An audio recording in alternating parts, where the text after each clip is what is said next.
সচিনের রেকর্ড ভেঙে দিতে যাচ্ছে সূর্যবংশী। আসন্ন অলিম্পিকে ভারতের ট্রাম্প কার্ড হতে পারে 15 বছর বয়সী এই তরুণ।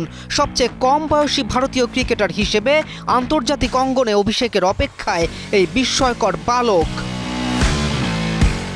কারোর পৌষ মাস তো কারোর সর্বনাশ। ভারতের টি-20 দলে বড় ধরনের রদবদল এনেছে বিসিসিআই, যেখানে ভবিষ্যৎ পরিকল্পনাকে সামনে রেখে একেবারে নতুন দিকেই হাঁটছে নির্বাচকরা। এই নতুন অধ্যায়ের অংশ হিসেবে নেতৃত্বে আনা হয়েছে শ্রেয়াস আইয়ারকে, যিনি দীর্ঘদিন জাতীয় দলে টি-20 পরিকল্পনার বাইরে থাকলেও অধিনায়কত্বের দায়িত্বে এবার আস্থা পেয়েছেন। তার নেতৃত্ব গুণ ও আইপিএলের সফল অভিজ্ঞতা বিশেষভাবে বিবেচনায় নেওয়া হয়েছে, বিশেষ করে 2024 সালে কলকাতা নাইট রাইডার্সকে শিরোপা জেতানোর ঘটনা।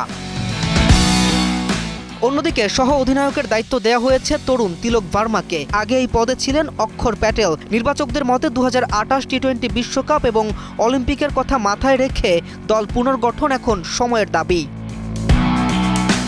সবচেয়ে বড় চমক এসেছে মাত্র 15 বছর বয়সী বৈভব সূর্যবংশীর দলে অন্তর্ভুক্তি।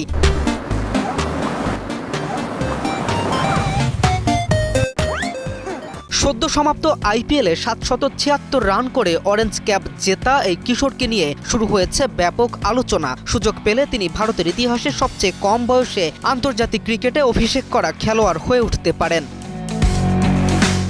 এদিকে বিশ্বকাপ জয়ী অধিনায়ক সূর্যকুমার যাদবকে স্কোয়াড থেকে বাদ দেওয়া হয়েছে। সাম্প্রতিক পারফরমেন্সে 9 ইনিংসে 242 রান এবং আইপিএলে 270 রান করার পর থেকেই তার ভবিষ্যৎ নিয়ে উঠছে প্রশ্ন। 2028 বিশ্বকাপের সময় তার বয়স দাঁড়াবে 38, যা নির্বাচকদের দীর্ঘমেয়াদী পরিকল্পনায় প্রভাব ফেলেছে। আয়ারল্যান্ড ও ইংল্যান্ড সফর সামনে রেখে ঘোষিত এই দলে নতুন যুগের সূচনা হিসেবে দেখা হচ্ছে পুরো পরিবর্তনকে। K M Rafin, News 24।